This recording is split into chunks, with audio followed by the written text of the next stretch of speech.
Vaheguru Ji Ka Khalsa, Vaheguru Ji Ki Fateh. Welcome to the Kaur Show, and this is episode 11. Today we have got a very special episode with a special guest from all the way from Punjab itself. It's not about mental health, it's not about diet, it's not about any family violence. So the guest in itself, in herself, is very unique to us in this particular episode. Um, we all have come all the way from Punjab or different countries, like we have settled in the West. And but here is today episode. We're gonna share a story about someone who has left all the comforts of the Western country and migrated all the way to Punjab. So to discuss all this story, I'm gonna bring my co-host. So Penji Ranjeet Kaur. Penji, welcome. Vaheguru Ji Ka Khalsa, Vaheguru Ji Ki Fateh. Vaheguru Ji Ka Khalsa, Vaheguru Ji Ki Fateh. How are you, Benji? I'm doing good, and I'm really excited about today's topic and knowing someone about leaving all the comforts of the West and settling in Punjab. This is really I'm really looking forward to it. How about yourself? Yeah, no, I think it's going to be good talking about British migration to Punjab. It's not something I think about it, that we should do it, but actually to do it, it'd be really hard in reality. So it'd be good to hear what Benji Sarveen Kaur says today about this. So our guest is Sarveen Kaur from the Mata Sahib Kaur Welfare Society, and she's currently based in Punjab, and she's been there for over a year now. Sarveen Kaur is married to Guljeet Singh, and these two are really well known in Leicester in the UK. And they're both born and brought up in the UK, and they've been doing for the last 20 years. They've been doing talks, workshops, gatha, and focusing on Sikh history and connecting with Sikhi as well. So a lot of prachar, a lot of PR from these two. It's been amazing. And so last year, they relocated to Punjab with their 3 young children to serve the underprivileged rural communities through grassroots initiatives. Benji, do you know anyone that has migrated back to India from the West? Not a lot, but I know very unique people, and I think Sarveen is one of those. So they've got a unique story. So I believe it's a tremendous love for your own home country and the people, especially living there. So I think let's not waste any more minutes and bring Sarveen in. Vaheguru Ji Ka Khalsa, Vaheguru Ji Ki Fateh. How are you, Benji? I'm really good, Mars de Kirpanal. Enjoying the hot weather here, but very good. How are you all? Yes, very good. We're doing well. And Sarveen, looking at your background, I can see a flying fan on the back and the shadow of That's that. right. It's really reminding me, the Punjab and the homes that we have all come from. So it's really amazing. So welcome to the show. It's been we are really looking forward to this conversation today. Thank you very much for inviting me. I'm really happy to be here. Awesome. So probably let us start with your journey. So what brought you, what was your motivation in migrating to Punjab? So as you can probably all relate, and I suppose all viewers can relate, we all go backwards and forwards to India, don't we? I mean, yes, we live in the West and we want our lifestyles to be in the West. We want to have the jobs, the gaddiya, we want to have the family life, we want everything comfortable, and that's human nature, that's natural, and I've been brought up in that environment. When I was growing up, my parents were actually from Kenya, so I was never exposed to India until I took Amrit. So I took Amrit when I was 19 years old, and that's when I really had a thirst to learn about Sikh history and see, Harmandir Sahib. We all see the photos, we've all grown up with it. But it wasn't until I went there after Amrit, and then I started going very regularly with my husband and our children for the last 10 years. So we've gone at least once a year for the last 10 years. So we all do it. We all go back to Punjab because we know that's where we connect with our heritage, especially with the racism that's going on at the moment. We need that kind of sense of, oh, this is where I come from, and this is what it's all about, and this is our Sikh religion, or this is like what life is like in the Pind, relaxed, cows walking around. We all go there for a refuel, don't we? But what happens is, what we noticed over the years is we're going there, we get our fill, have our holiday, go out and eat nice food, nice Punjabi dishes, and go out and see Gurdwara and stuff. and then we go smargams or whatever it might be, and then we just go back to life, back to normal. And what I did notice over the years, and you've seen it yourself, especially with social media, now news comes to us in a flash, but Punjab has had a massive decline in the last, probably 2 or 3 decades, but it's especially in the last decade. How many things have we heard about? It's multitude problems like farmer suicide, soaring cancer rates, water scarcity, alcohol and drug addictions. There's just so much going on here. So we kind of come blind-eyed, take laha, enjoy our time, and then just go back again. But what about the brothers and sisters, our community here, who some way or another down the line, we probably are related through a sense of community, you know? So we noticed that, and then there was already some charitable work started here where we normally come in near Batinda, Faridkot district, and we were invited by the Mata Sahib Kaur Seva Wala Welfare Society to come and do more outreach work, because there's just so much to be done in Punjab. It's literally becoming forgotten, especially in the villages. Not so much in the shares, but especially in the villages. So that's how our eyes were opened, and we thought, rather than just taking what we need to and having fun in Punjab and going back, we should really think about giving back now, because we're only getting older. When we will get the opportunity again? No, that's really good. Thank you so much for that. So what type of projects are you involved with over there? Like, what's your day-to-day job? Like, what do you do all day? Okay, so obviously, like I've just mentioned, we're based in Punjab, and the district is Faridkot, which is actually the most poorest region in Punjab.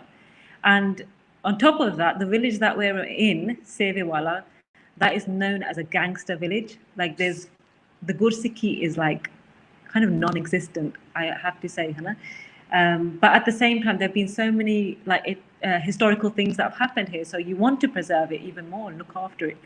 So one of the things that we're involved with is because there's a lot of gang culture here, and in this village particularly, and the surrounding villages, we're involved in mentoring them and supporting them, and not only keeping them away from gang culture, by giving them like opportunities to do seva, asking questions, question and answers, and exposing them to a different way of life. So this is like usually in the evenings they'll come and do Simran, and if there's any seva in the day they'll help out, and then we'll have like question and answer sessions and things. But one massive thing is which in every household almost is alcoholism and drug abuse.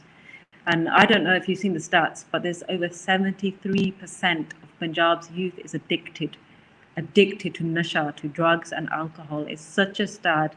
I think there was even another report that came out recently about children, kind of youth age, going to school age, and how they're all addicted as well. So what we're trying to do is build really good relationships with everyone. So on a daily basis, yes, I have to still get the kids up in the morning and get them ready. And when school does start, they'll be going to school, but right now it's online learning. And I still have to make your dal sabji and learn how to do it all the Indian way, making everything sort of from scratch, and no cheats, no phoning up Mr. Veggie or anyone else, Mr. Singh's. But so a lot of time is spent on that, and a lot of time is spent obviously on research and designing programs that will help. And we have meetings with the deputy commissioner and all about creating educational programs. So those meetings are as and when, but on a daily basis, it's going out. Like today at 5 p.m. out in India time, we have a camp where 50 children come, local children come, and it's teaching them about Sikhi, about getting them involved in sports, because what we want to tackle are the big things. But it's the way you tackle it is by building pyar. So we know that Punjab is a Kudi Maar state. Kudi Maar as in female infanticide, killing females, or female inequalities, right? We all know it, and we all talk about, the ratio is so imbalanced from girls to boys.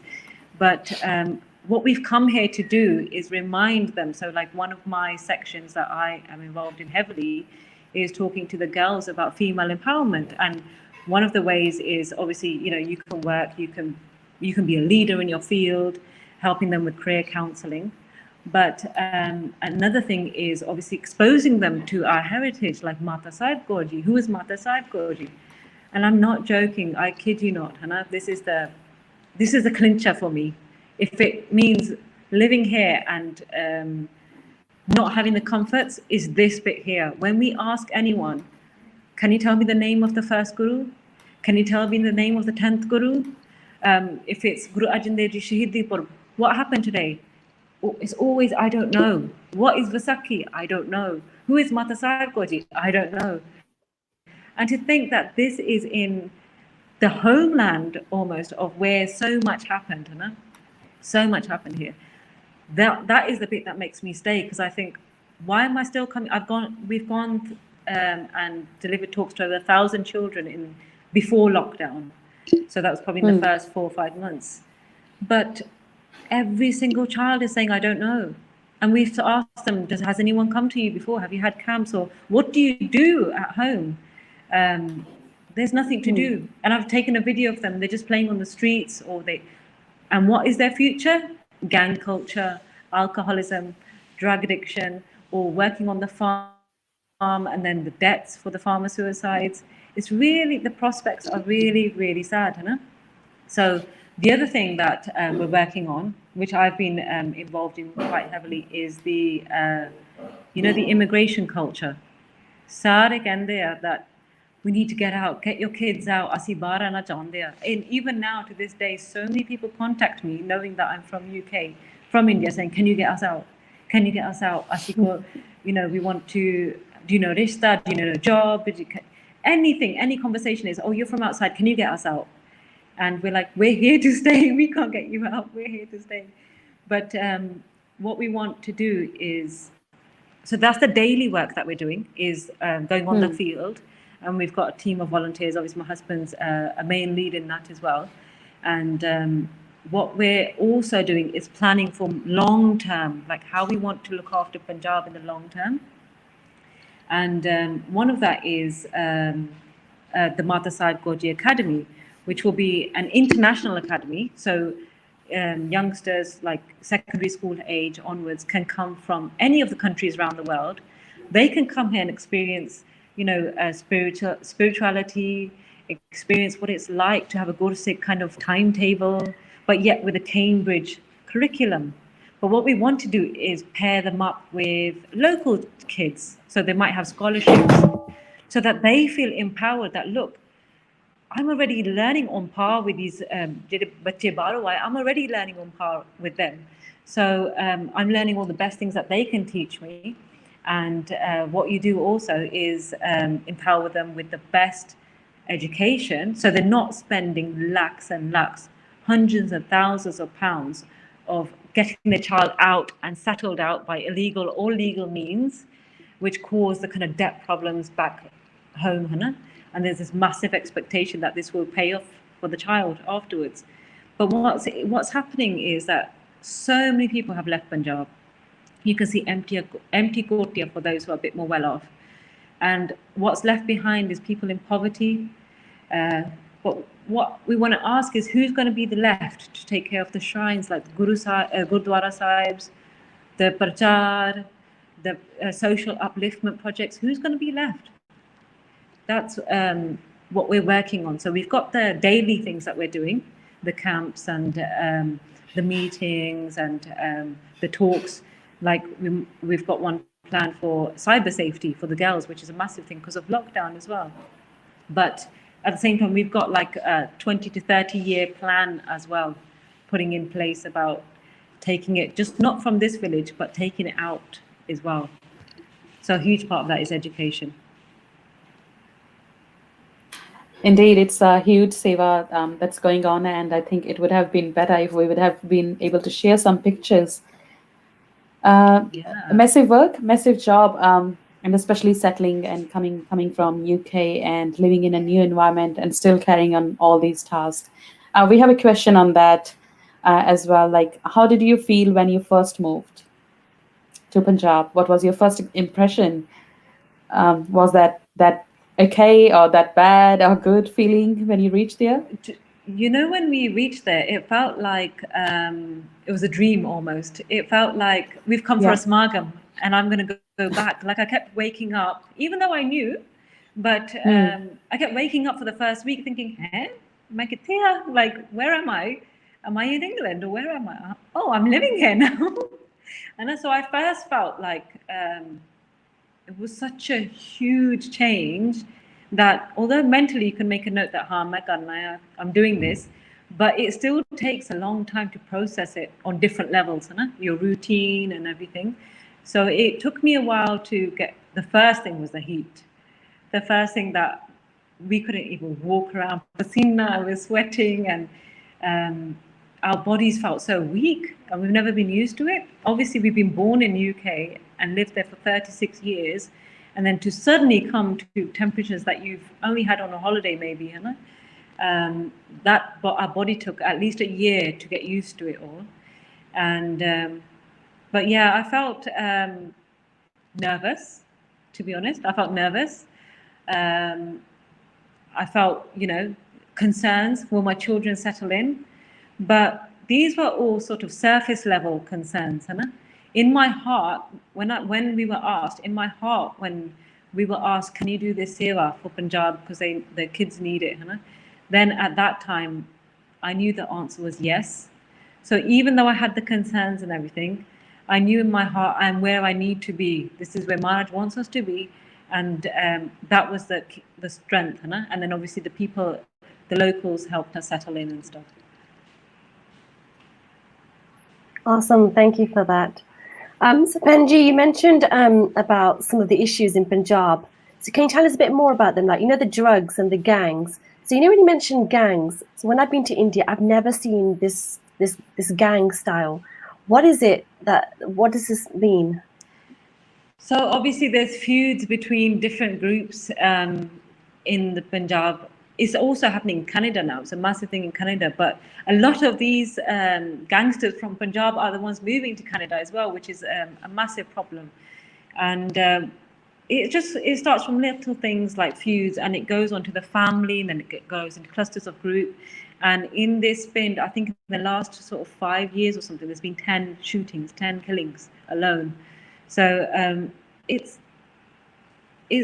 unfortunate, and it's due to lack of education, it's due to lack of prospects and provisions, because the youth that are growing up, I mean, there's a video that's on, I think it's Gurdwara Seve Wala Sahib YouTube channel, about 3 Singhs whose lives had been reformed, and one of them had actually gone to jail and spent time in jail because of all this culture. They were all heading that way. And it was only when the Simran and the Sangat started here and the Seva started, that's when they started attending regularly. And that's when they felt a different and a positive sense of belonging, that there is actually something positive.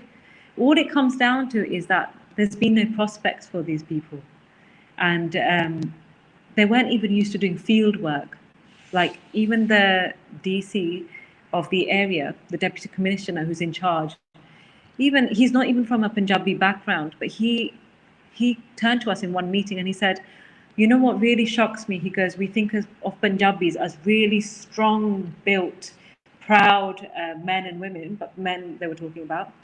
And he goes, what do you see around you now? Very skinny, malnourished boys who have got more, and this was his words, not mine, and he's not a Sikh and he's not Punjabi, but he said they've got more weight in their hairstyles than they have on their body, because they're not used to hard work. They sit on their phones and they get involved in all the wrong side of life. And I was like, wow, if somebody from outside state of India can see that, then what is that saying for us? That's amazing. I come from Punjab. I've spent till now more than half of my life over there, born and raised, and I definitely feel the pain of being far from Punjab. But again, living here, I find so much difference, and even sometimes I question to myself, can I still go back? Can I think of a day when I can? But again, that comes back to me. It's not about now myself, it's about my child, because I feel it's going to be harder for her. So considering that you have migrated with your children, I think 3 children, I think, and Ranjeet Penji mentioned in the beginning. Yes.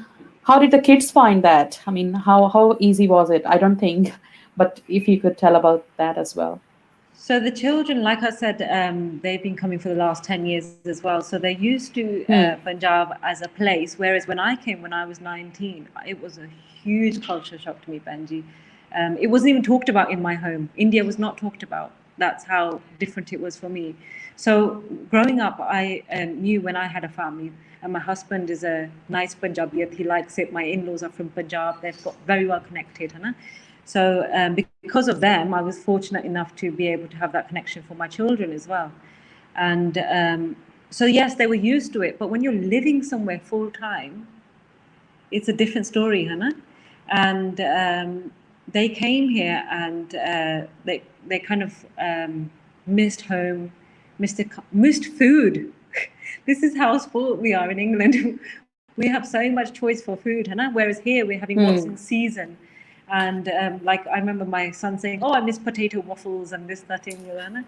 And it's like, well, I'll product now.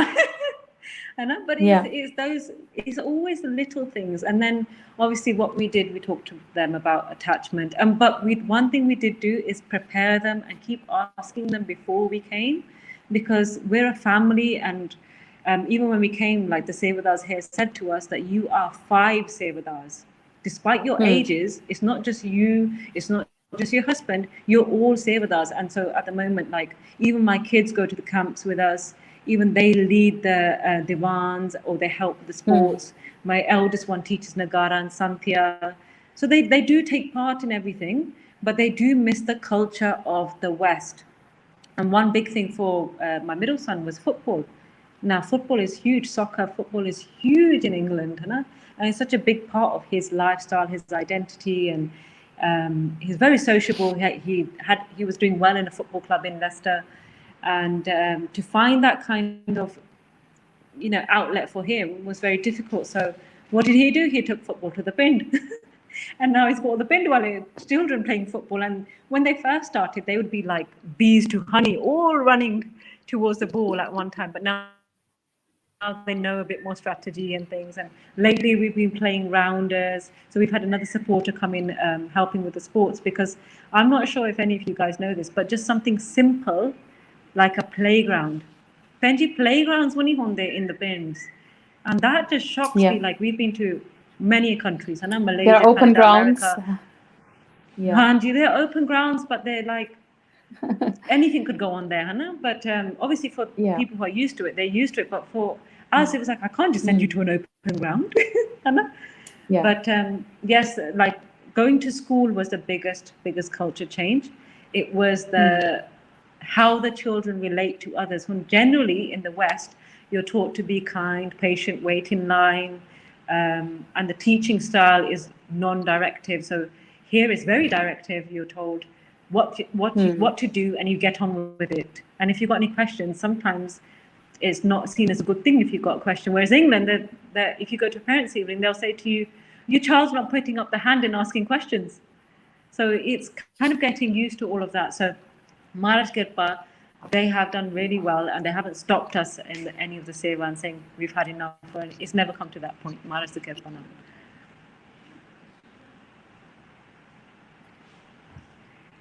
Thank you, Benji, for that. So, with the projects that you're involved with, what type of support do you need from the Sangha to carry on with the work that you're doing?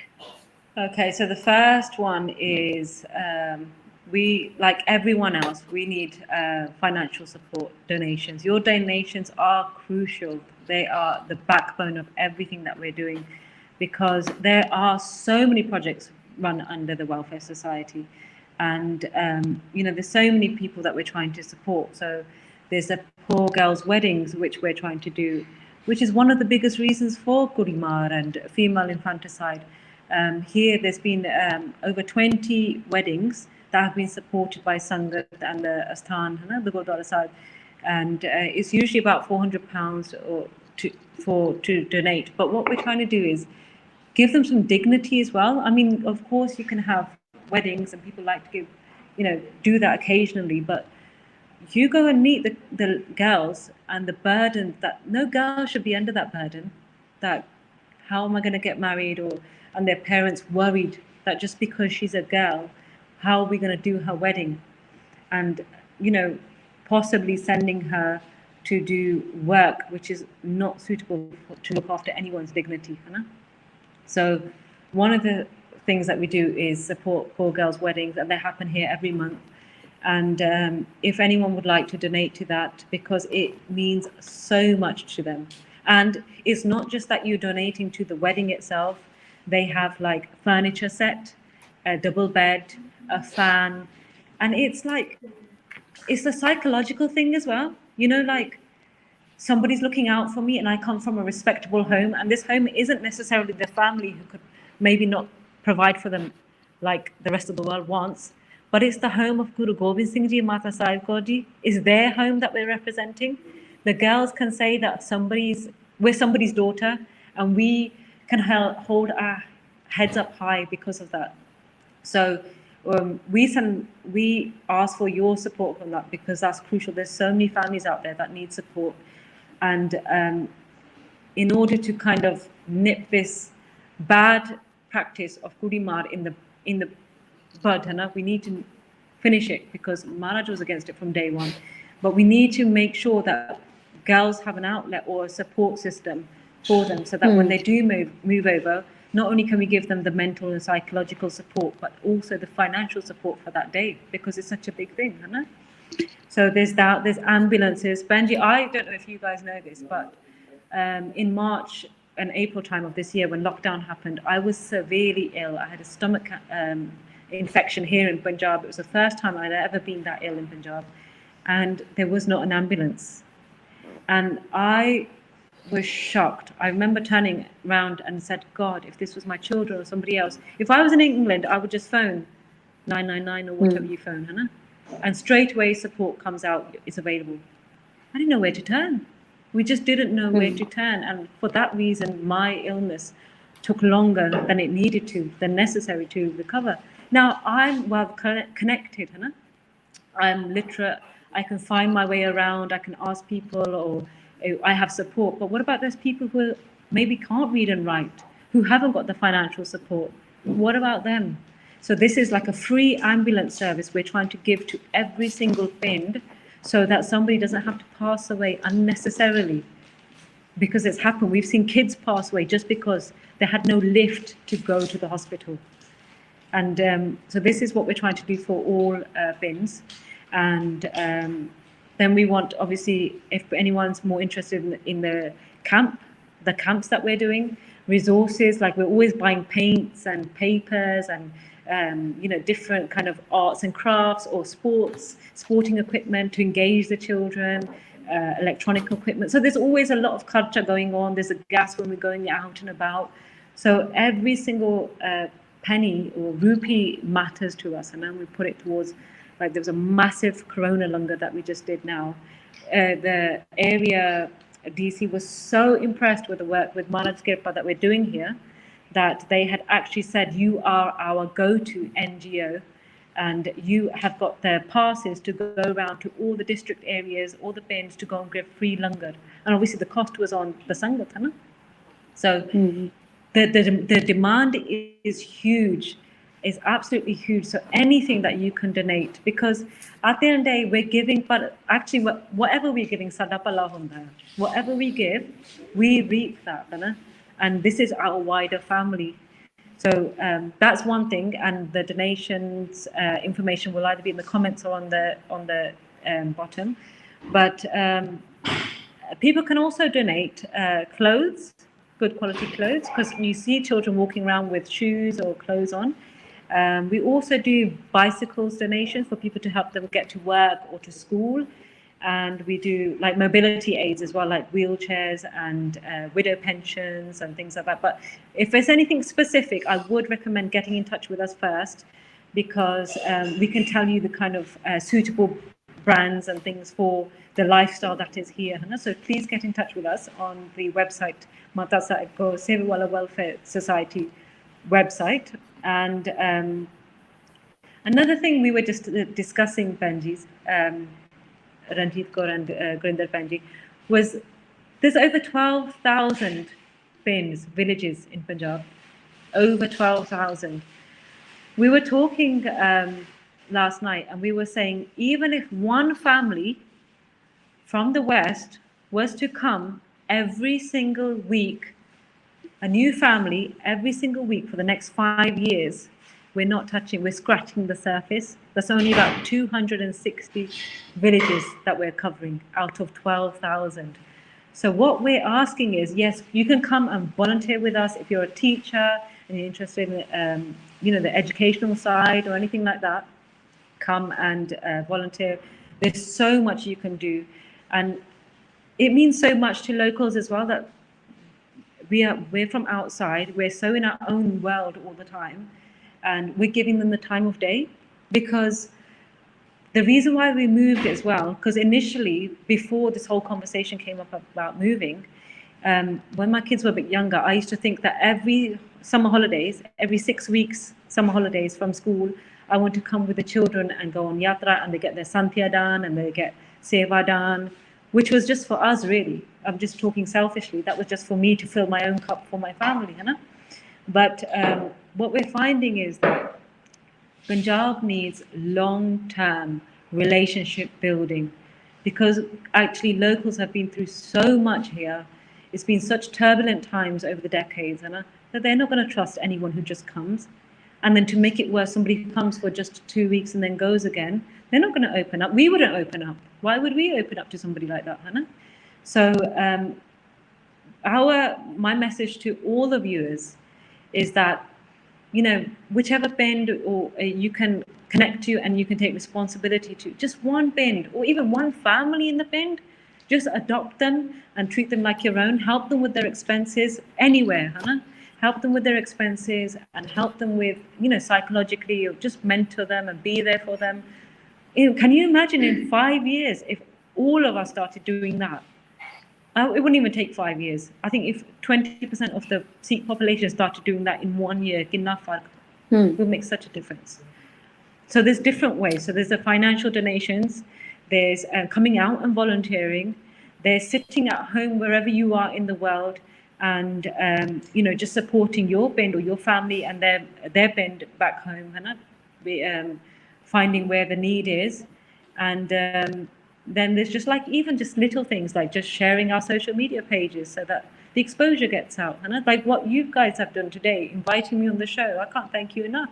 I don't know who's going to watch it and who's going to feel that jar to do seva, and who gets the blessing of that. It's up to you. And you guys have done that seva, you'll reap the benefits for it.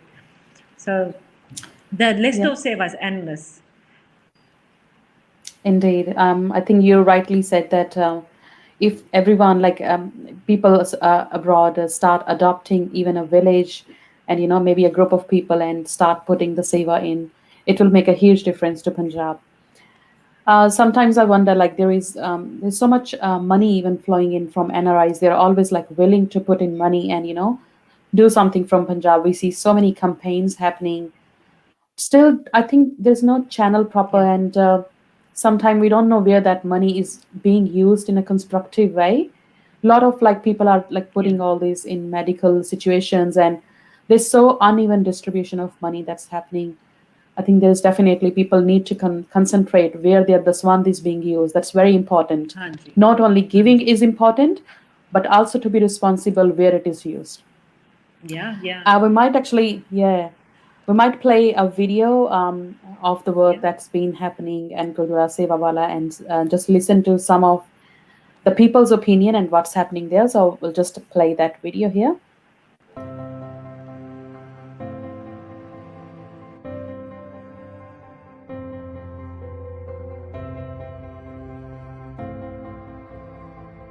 ਅਸੀਂ ਇਹ ਕਹਿਣਾ ਚਾਹੁੰਦੇ ਹਾਂ ਵੀ ਸਾਨੂੰ ਕੋਈ ਖਾਣ ਨੂੰ, ਕੋਈ ਸਾਨੂੰ ਪਹਿਨਣ ਨੂੰ, ਕੋਈ ਸਾਡੀ ਸੇਵਾ, ਜਿਵੇਂ ਹੁਣ ਗੁਰੂ ਨੇ ਸਾਡੀ ਸੇਵਾ, ਮਾਲਕ ਨੇ, ਬਾਬੇ ਨੇ ਸੁਣ ਲਈ, ਇਵੇਂ ਕੋਈ ਨਾਲ ਮਦਦ ਹੋਵੇ, ਸਾਡੀ ਸੌਖੀ ਜਾਨ ਨਿਕਲ ਜਾਏ।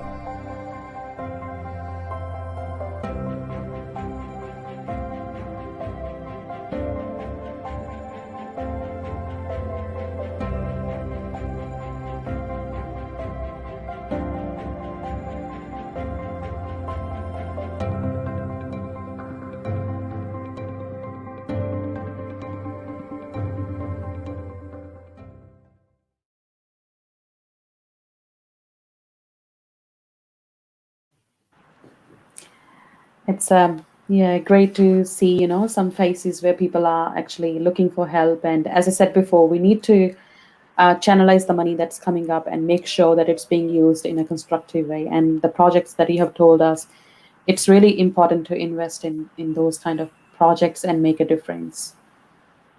Ranjeet Panji, any comment on that?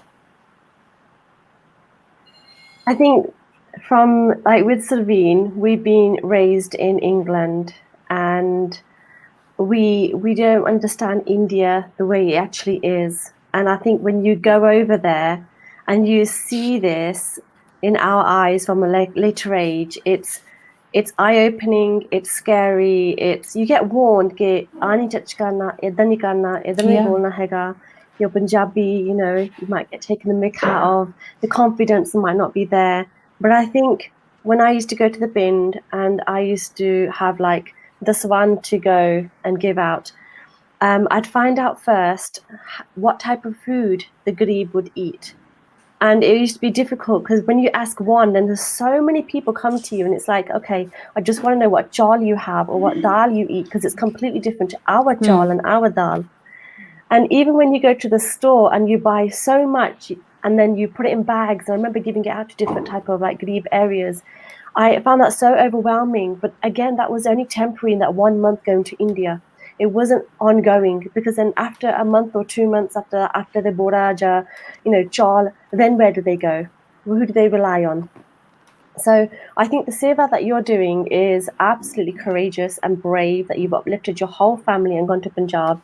I think it's really it's incredible, and you're giving so much inspiration to a lot of people. If there was a family who was planning to go to India and do exactly what you're doing, how would you suggest they mentally prepare themselves and go to a Bind and start this? Because obviously it's easier said than done. Yes, yeah. I think it's a really good question, and it does depend on where you're planning to go. What I would do is definitely, for the sake of, because you know that not everyone's going to be what you think they are at the beginning. You need a local person that you can trust in that area wherever you are going, and that not just somebody that you can trust, but somebody that will get things done for you. Because like even just a construction thing, even if it's like, oh, this is not working or that's not working, I don't know why I'm not getting any electricity, I know I can ask uncle next door, because he's so brilliant at what he does. He knows his stuff and he gets stuff done. And there's also a tongue, a way of speaking to people, Hannah. So I know I spoke to Majinder Kaur a couple of weeks back from United Sikhs, and she was talking about her life living in Amritsar. And obviously it's a lot different there because people are more advanced. It's a share, Hannah. It's a very good, very nice place to live. Beautiful, heaven on earth, wow. But in Binds, in villages, is different. You need to have a good, somebody that will know their area, know who to turn to, because you can't do everything single-handedly. You need to have, and there should be someone that locals trust enough as well, Hannah, to want to join hands with, because it's about creating a network, a support system, and you can't go by yourself and do it. So if you are going to go somewhere that's in Punjab and it's not connected to somebody who's living there, for example, we're in this area, if somebody wanted to come, we could help them out, no problem, locally. I would still say, still get in touch if you're thinking about it, because I do get a lot of people texting me. I've got the Core Purpose YouTube channel, which I made specifically to show our journey, so that if people did consider it, there are some things that they might come across and they might not have thought of, that, oh, right, okay, and this is how they dealt with it. Oh, this happened, okay. So just to give a bit of an insight. And because of that, I've had a lot of people contact me saying, oh my God, we've wanted to come out for ages, I'm not sure about the kids, or we're coming as a couple soon, it's in our bucket list to come and do this. So I do get that question, but I say when the time comes, obviously do your research. I remember another reason why I created the YouTube channel was because when we had decided that we wanted to go, what I started doing at home in England was putting on YouTube videos of life in a Punjab village, or good reasons to live in India, just anything to do with India and Punjab or that kind of culture, just to kind of get a feel for it. But it was still so far, there was still a massive gap of what it's really like if you're not brought up in this country, and what kind of changes you'll go through. So do your research, look at people's experiences, get in touch. We're always happy to speak and help on any level. And but the thing is that if you decide to do it in your own areas where you're from, yes, we can help, but we might be 4 to 6 hours away because Punjab is huge, right? But make sure where you are based, you've got somebody trustworthy there. That's very important, especially if you're bringing children along and stuff. Safeguarding is very, very important, very key.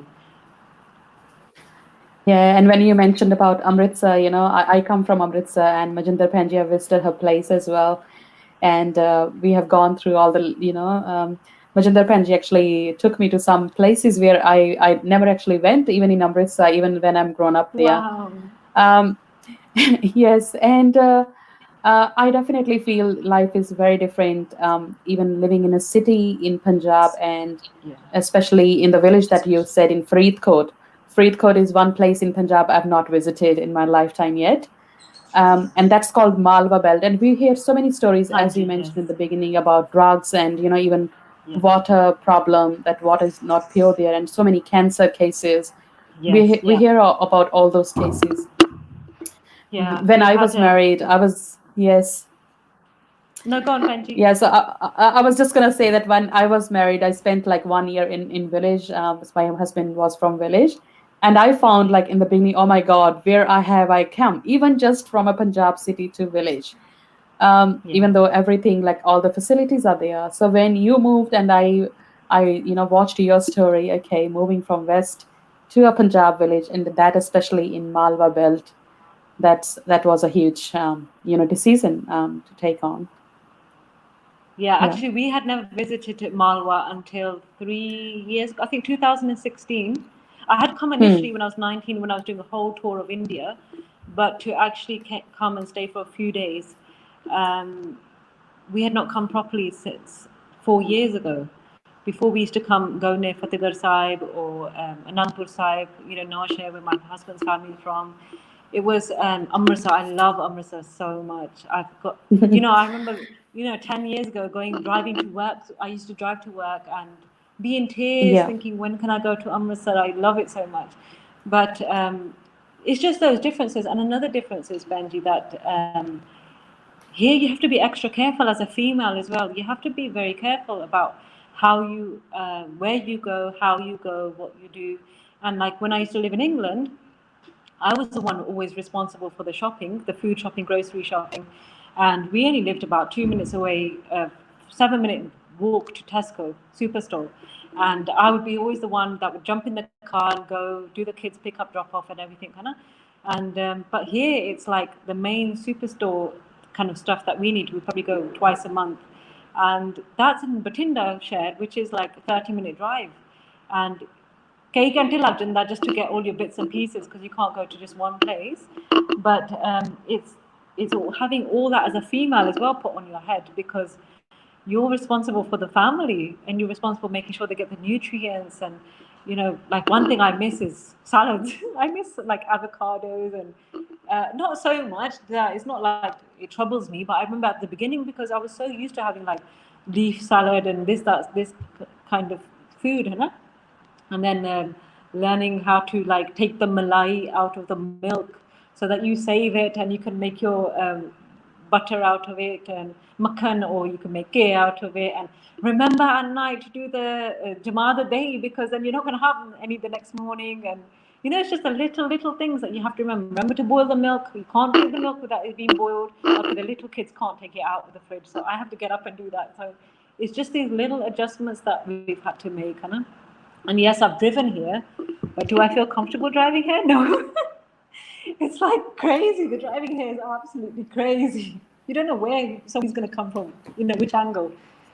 But as a female, it's something to consider. And I think with guys, there's no question asked. If somebody's walking down the street, no one will think twice of it. But females tend to stand out a bit more, not just because of the fact that you're female, but it's like maybe in the village, a female wouldn't be seen walking around doing this, that, the other, and you're breaking the norm, the normal culture. So there's a lot of changes that are going to happen naturally as you adjust to a different culture. Like in one of my videos, I was talking about always wearing a suit. And in Share, or when we go to meetings, like I went to Delhi, like a very nice educational institute to talk about how to bring that to Punjab and stuff. Obviously, I go in my Western kapade and it's like a business, not business meeting, but official meeting. And but in the Pind, I have to make sure that I am living so that they can relate to you. They can't relate to somebody wearing trousers and a shirt, you know? Yeah, and even So you you have don't to- feel, you know, belonging to them. you don't feel like Yeah. I don't know. It's just those little changes that you'll end up making to make it a smoother transition, but you don't realize how many it is until a year down the line. You're like, oh my god, really? Is this what I start doing now? To be honest, well, I laugh sometimes, and I think if I go back to England, I'm going to find it so easy for a holiday. I'm going to be like waiting to like boil milk and like checking the electricity there. Like, can we put this one, plug this in? It won't like trip or anything. I think it's going to be a really funny experience for me when I go back. No, that's So really how do you good. connect? Yeah. I was gonna say, how do you connect with like language-wise, like Punjabi language? It took a while. I think the biggest thing is confidence, Banji. And I remember about 3 or 4 years ago. So we've always done talks in English in UK, and my husband's done Punjabi Katha. He's done it at Gurdwara Seeskanj Sahib a few years ago in Anandpur Sahib and stuff. So he's fine. He's like at home, Hannah. But obviously, I've lived with him, and now you're talking to somebody that had no Gursikhi growing up at home. My parents were not Gursikh and my family was not into Gursikhi. And then all of a sudden I read a book. It was by Rama Singh Ji's book, In Search of the True Guru. I read that and it starts my journey into Sikhi. I want to know more and it's in English. And then even I get to Amrit Sanchar and I don't know what they're saying. I've just read the rules and the conduct and what you're promising. And I know I've agreed to it. So even in that point, even when I married my husband, I still struggled to understand what my in-laws were saying to me. It was like that. And so over the years anyway, my Punjabi improved. We've had lots of Katha Vachiks, Pracharas come, Ragi Jathas come, stay at our house, do their seva. You pick it up over the years. But and we came here. But fir we ho dar siga, like I was still scared that how am I going to connect? And the first camp we did, Benji, I remember because I was nervous, I was doing a talk about Mata Sahib Gorji and female empowerment, and I was trying to get the message across. And the children were looking at me, trying to work out what I was saying because it was 50-50 Punjabi, like which English see, which Punjabi see, and they're trying to like construct the sentences to make it make sense for them. And I remember saying to my husband, I can read the children's faces and I feel really bad that they don't get the message straight away like someone would if I'm speaking in English and they understood English. And so that's one massive piece of advice I would give. If you were going to come out or if you got it in your ideas that I'm going to come out and do Seva in Punjab, keep on practicing your Punjabi and just put aside that nervousness, that fear of I'm going to sound silly, people are going to laugh at me or think, what, you're Amritari and you don't even know proper Punjabi. My kids, I'm older and my children, I love it when they speak Punjabi. I love it so much. My boys speak and Pindu Punjabi now. It's brilliant. It makes me so happy. I said I'm going to make videos of them because it makes me laugh so much. But I'm so grateful for that gift. You know why, Benji? Because when we're listening to Katha, and obviously we're here for our spiritual journey as well, not just Sarbata Palang, but we're here for our own soul, the pala of our soul. So at the end of the day, when our life is over, we want to go having done good deeds, like Mara says. But what I found is that people who come from the West, UK, you have to break down the katha so much in a kind of English format so it's digestible for them to understand the message. And in that, you miss some of the key understandings or concepts.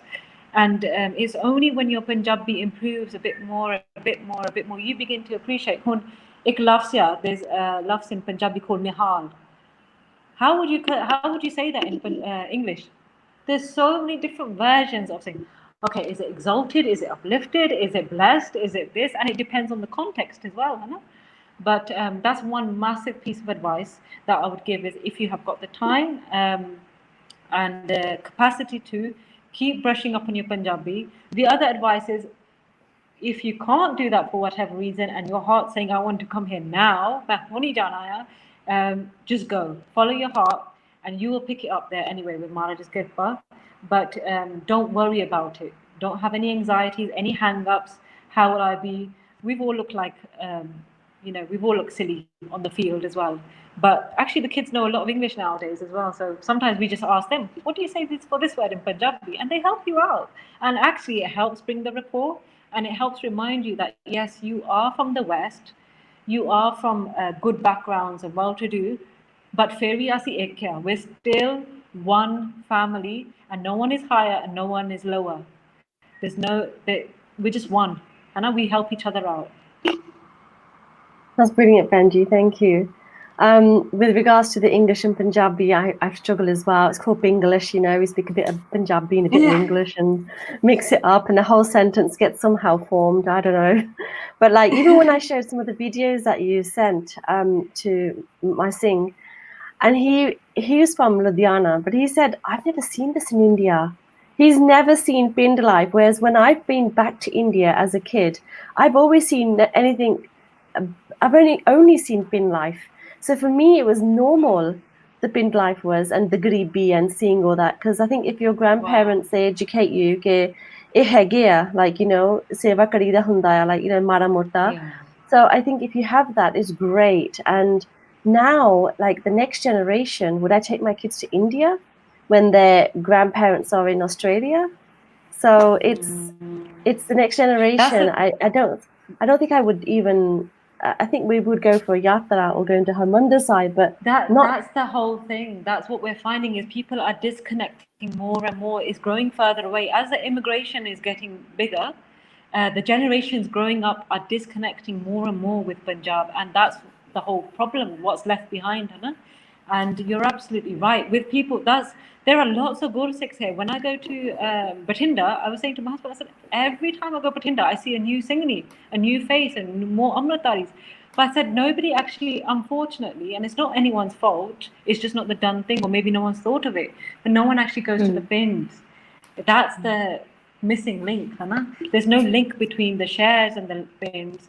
And like we said, there's over 12,000 of them. So it's worth investing in them if we want to see a brighter future. Yeah.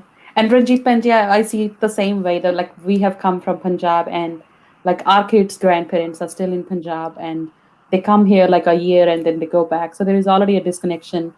So migration always have those kind of impacts. But again, settling whether in Punjab or overseas, that's a huge decision. And I think it definitely your circumstances and what your intentions are, what do you want to do. I think a lot matters. And what Penji mentioned, being in Punjab and, migrating from there, and especially working with the organization that you are with, they're doing huge contribution to, especially the Malwa belt. And one thing we've realized since coming out here is how much pyar the worldwide Sangat has given us. And I cannot stress enough that pyar is our backbone here. Like that, those blessings, we feel they're coming straight from God themselves. That's how we feel. Aapji, Ranjeet and Gurinder and all the people that have reached out to us. That just shows that, Maharaj's blessings are in those kind of seva that needs to be done, Hannah. So I can't thank you all enough, and everyone else has been kind enough to give us their blessings. No, that's good. Yes, thank you so much, Benji. I wanted to ask, where can viewers find more of your information and your project? So where can they find you? So brilliant timing. We've got a brand new website set up called Mata Sahib Kaur Sevewala Welfare Society. The link's online. And please go to there. You can see the work that we're doing. I've only mentioned probably about 20% of what we're doing. There's so much more on there. So you can see all the work we're doing on there. If anyone wants to find me, I have the YouTube channel Core Purpose from UK to Punjab, and you can find me on Instagram where I'm happy to take any messages, and that ID is at Core Purpose as well. So I'll be really happy to hear from anyone. Thank you so much, Sarveen. I Thank think, I still had so many questions, but time doesn't allow us. I wanted to ask a lot. Probably we can have another session in the future. But definitely we'll visit this website as well. And the audience who is watching us, you can also come across the projects that Mata Sahib Kaur Seva Society is doing in Punjab itself, and especially in the belt where it's really needed a lot.